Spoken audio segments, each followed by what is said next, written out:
আকাশবাণী খবর পড়ছি চঞ্চল ভট্টাচার্য। প্রথমে বিশেষ খবর। দেশের শহর এলাকায় পরিকাঠামো উন্নয়নের লক্ষ্যে কেন্দ্রীয় সরকার 1 লক্ষ কোটি টাকার পুরো চ্যালেঞ্জ তহবিলের প্রস্তাব অনুমোদন করেছে। PM road accident victim hospitalisation and assure treatment বা রাহাত প্রকল্পের সূচনার প্রস্তাবে অনুমোদন দিয়েছেন প্রধানমন্ত্রী। কেন্দ্রীয় স্বরাষ্ট্রমন্ত্রী আজ গুজরাটে দেশের প্রথম সেন্ট্রাল ব্যাংক ডিজিটাল মুদ্রাভিত্তিক গণবণ্টন ব্যবস্থার সূচনা করবেন। যথাযথ ভক্তি ও মর্যাদায় আজ দেশজুড়ে মহাশিবরাত্রি পালিত হচ্ছে।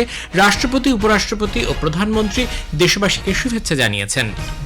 কলম্বোয় ভারত আজ টি-20 বিশ্বকাপের গ্রুপ পর্বের ম্যাচে পাকিস্তানের মুখোমুখি হবে। আসছে বিস্তারিত খবরে।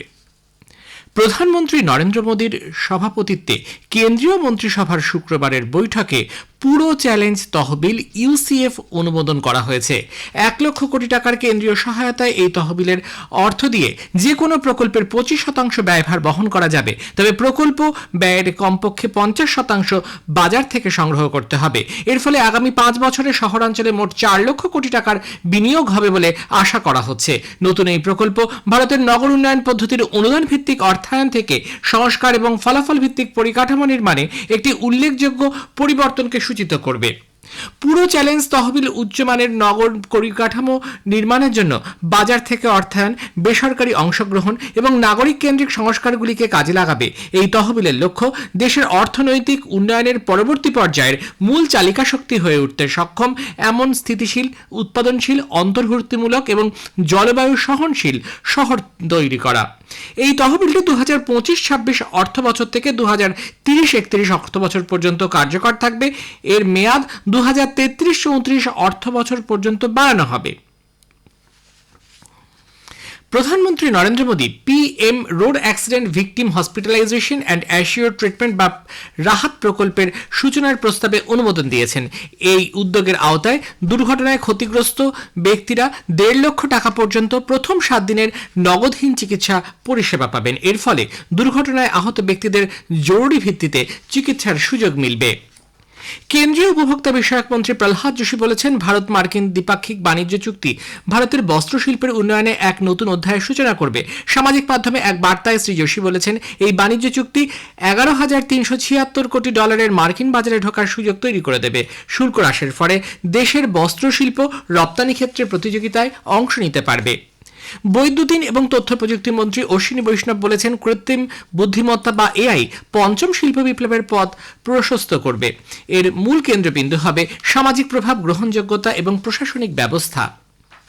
কেন্দ্রীয় স্বরাষ্ট্রমন্ত্রী অমিত শাহ আজ গুজরাটের গান্ধীনগরে মহাত্মা মন্দিরে দেশের প্রথম সেন্ট্রাল ব্যাংক ডিজিটাল মুদ্রাভিত্তিক গণবণ্টন ব্যবস্থা চালু করবেন। গুজরাট সরকারের এই ডিজিটাল মুদ্রা ব্যবস্থা চালু করার লক্ষ্য খাদ্যশস্য বিতরণ পরিকাঠামোকে আরও উন্নত করা। এই অনুষ্ঠানে গুজরাটের খাদ্য নিরাপত্তা সংক্রান্ত নেটওয়ার্ককে মজবুত করার জন্য শস্য এটিএম এবং বিশেষ খাদ্য নিরাপত্তা ব্যবস্থারও সূচনা করা হবে।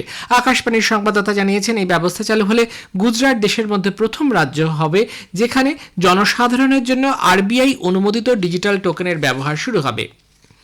প্রধানমন্ত্রী নরেন্দ্র মোদী রবিবার 22 ফেব্রুয়ারি আকাশবাণীতে মন কি বাত অনুষ্ঠানে দেশ বিদেশের মানুষের সঙ্গে তার চিন্তাভাবনা ভাগ করে নেবেন। এটি হবে প্রতি মাসের এই বেতার অনুষ্ঠানের 131তম পর্ব। আকাশবাণী ও দূরদর্শনের সবকটি চ্যানেলে সকাল 11টা থেকে অনুষ্ঠানটি শোনা যাবে। আকাশবাণী সংবাদের website, news on AIR mobile app, প্রধানমন্ত্রীর দপ্তর ও তথ্য সম্প্রচার মন্ত্রকের ইউটিউব চ্যানেলেও অনুষ্ঠানটি শোনা যাবে। হিন্দিতে মূল অনুষ্ঠান প্রচারের ঠিক পরেই শোনা যাবে আঞ্চলিক ভাষায় তর্জমা। মন কি বাতের জন্য এবারেও জনসাধারণের পরামর্শ, বক্তব্য ও মতামত জানতে চেয়েছেন প্রধানমন্ত্রী। মাইগভ ওপেন ফোরাম কিংবা নরেন্দ্র মোদী অ্যাপে লিখিত বার্তা পাঠানো যাবে। টোল ফ্রি নম্বর 1800117800 মারফত বার্তা পাঠানো সম্ভব হবে। বিশ্বজুড়ে আজ আন্তর্জাতিক শিশু ক্যান্সার প্রতিরোধ দিবস উদযাপিত হচ্ছে। Leukaemia, brain tumour, lymphoma, kidney cancer, অস্টিওসার্কোমার মতো রোগের উপসর্গ দেখলে তা প্রাথমিক শনাক্তকরণের জন্য জনসাধারণের মধ্যে সচেতনতা বাড়াতে আজকের দিনটি পালন করা হচ্ছে। শিশুদের মধ্যে ক্যান্সারের লক্ষণ পাওয়া গেলেও আধুনিক চিকিৎসা ব্যবস্থার মাধ্যমে তা দ্রুত নিরাময় করা যায় বলে কলকাতার এসএসকেএম হাসপাতালের ঘাড় ও গলার ক্যান্সার সার্জন যশস্বী দুবে আকাশবাণীকে জানিয়েছেন। Today is International Childhood Cancer Day. Many people don't realize that cancer can affect children too. In India, thousands of children are diagnosed every year with cancer, but the hopeful news is that many childhood cancers can be cured if found early.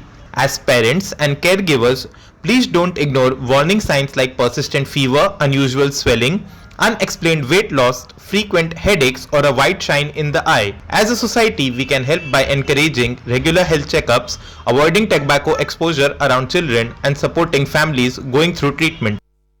এই খবর প্রচারিত হচ্ছে আকাশবাণী থেকে।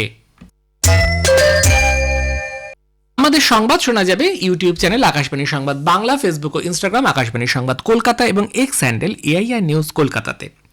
যথাযথ ভক্তি ও মর্যাদায় আজ দেশ জুড়ে মহাশিবরাত্রি পালিত হচ্ছে। কিংবদন্তি অনুসারে আজকের দিনেই মহাদেব ও পার্বতীর শুভ বিবাহ সম্পন্ন হয়েছিল। সেই অনুষ্ঠানের স্মরণে আজ ভক্তরা উপবাস করেন। সারা রাত বিভিন্ন মন্দিরে পূজা অর্চনা করা হয়। লক্ষ লক্ষ পুণ্যার্থী আজ বিভিন্ন নদীতে পবিত্র স্নান করে শিবের আরাধনায় মগ্ন হন। রাষ্ট্রপতি দ্রৌপদী মুর্মু এক বার্তায় সমস্ত নাগরিকের জন্য ভগবান শিবের কাছে সমৃদ্ধি ও সুস্থতার প্রার্থনা জানিয়েছেন। উপরাষ্ট্রপতি সিপি রাধাকৃষ্ণন এই উৎসবকে জাতির শাশ্বত আধ্যাত্মিক ঐতিহ্যের প্রতীক হিসেবে বর্ণনা করেছেন। প্রধানমন্ত্রী নরেন্দ্র মোদীও এই উপলক্ষে দেশবাসীর সমৃদ্ধ কামনা করেছেন। প্রধানমন্ত্রী হেরাত পোস্তে উপলক্ষে কাশ্মীরি পণ্ডিতদের শুভেচ্ছা জানিয়েছেন। সামাজিক মাধ্যমে এক বার্তায় প্রধানমন্ত্রী বলেছেন, এই উৎসব কাশ্মীরি পণ্ডিতদের সমৃদ্ধ ঐতিহ্যের প্রতিফলন। বিদেশমন্ত্রী ডক্টর এস জয়শঙ্কর জার্মানিতে G4 দেশগোষ্ঠীর বিদেশমন্ত্রীদের সঙ্গে সাক্ষাৎ করেছেন। এই দেশগুলির মধ্যে জার্মানি ছাড়াও জাপান ও ব্রাজিলের বিদেশমন্ত্রীরা ছিলেন। এই বৈঠকে ডক্টর জয়শঙ্কর আন্তর্জাতিক মঞ্চে আলোচনা করেছেন। মিউনিক নিরাপত্তা সম্মেলনের ফাঁকে এই বৈঠক অনুষ্ঠিত হয়।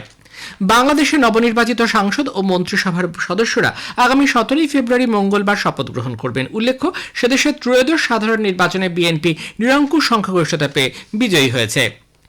জার্মানির মিউনিকে নিরাপত্তা সংক্রান্ত সম্মেলনে মার্কিন যুক্তরাষ্ট্র আটলান্টিক মহাসাগরের দুই প্রান্তের দেশগুলির মধ্যে জোট বজায় রাখার বিষয়ে অঙ্গীকার পুনর্ব্যক্ত করেছে।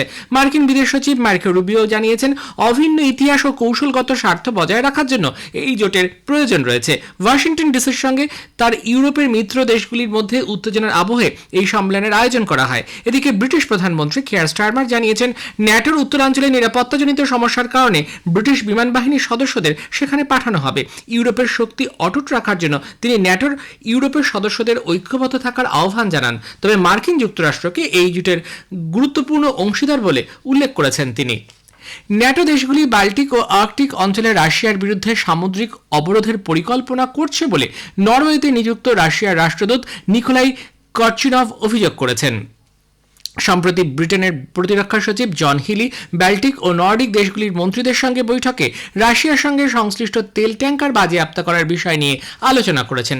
এদিকে ফ্রান্সের বিদেশমন্ত্রী জ্যানুয়েল ব্যারো বলেছেন, G7 এর বেশ কয়েকটি দেশও রাশিয়ার তেলকাম রপ্তানির সঙ্গে যুক্ত জাহাজ পরিষেবা সংস্থাগুলির ওপর নিষেধাজ্ঞা আরোপে আগ্রহ দেখিয়েছে। রাশিয়া বলেছে, অবরোধের মাধ্যমে সে দেশের অর্থনীতিকে দুর্বল করা এবং গুরুত্বপূর্ণ সামুদ্রিক অঞ্চল নিয়ন্ত্রণে নেওয়াই এর মূল উদ্দেশ্য। মার্কিন যুক্তরাষ্ট্রের সেনা বিভাগ জানিয়েছে, তারা সিরিয়ায় ইসলামিক স্টেটস জঙ্গিদের 30টি ঘাঁটিতে মোট 10 বার আঘাত এনেছে। গত ডিসেম্বরে 2 মার্কিন সৈন্য ও এক অনুবাদককে হত্যার প্রতিশোধ নিতেই এই অভিযান। ভারত আজ টি-20 বিশ্বকাপের গ্রুপ পর্বের ম্যাচে পাকিস্তানের মুখোমুখি হবে। কলম্বোর আর প্রেমদাসা স্টেডিয়ামে খেলা শুরু হবে ভারতীয় সময় সন্ধ্যা 7টায়। গ্রুপ এতে থাকা দুই দল 2টি করে ম্যাচ জিতে 4 পয়েন্ট সংগ্রহ করেছে। ভারত গ্রুপ শীর্ষে রয়েছে, পাকিস্তান দ্বিতীয় স্থানে রয়েছে। এই খেলা সম্পর্কে প্রাক্তন অধিনায়ক সৌরভ গাঙ্গুলি বললেন, প্রেডিকশন তো করা ডিফিকাল্ট টি-20তে, কিন্তু ইন্ডিয়া ভালো টিম, ইন্ডিয়াকে হারানো তো ইজি হবে না। আমার মনে হয় সেম টিমই খেলবে। ইন্ডিয়া লাস্ট 26টা টি-20 মধ্যে 25টা জিতে যায়। ভারতীয় আবহাওয়া দফতর জানিয়েছে, আজ অরুণাচল প্রদেশে কয়েকটি জায়গায় বৃষ্টি ও তুষারপাত হতে পারে। কর্ণাটক, কোঙ্কণ এবং গোয়ায় উষ্ণ ও আর্দ্র আবহাওয়া বজায় থাকবে। শেষে বিশেষ খবর আরও একবার। দেশের শহর এলাকায় পরিকাঠামো উন্নয়নের লক্ষ্যে কেন্দ্রীয় সরকার 1 লক্ষ কোটি টাকার পুরো চ্যালেঞ্জ তহবিলের প্রস্তাব অনুমোদন করেছে। PM road accident victim hospitalisation and assure treatment বা রাহাত প্রকল্পের সূচনার প্রস্তাবে অনুমোদন দিয়েছেন প্রধানমন্ত্রী। কেন্দ্রীয় স্বরাষ্ট্রমন্ত্রী আজ গুজরাটে দেশের প্রথম সেন্ট্রাল ব্যাংক ডিজিটাল মুদ্রাভিত্তিক গণবন্টন ব্যবস্থার সূচনা করবেন। খবর শেষ হলো, এরপর শুনবেন স্থানীয় সংবাদ।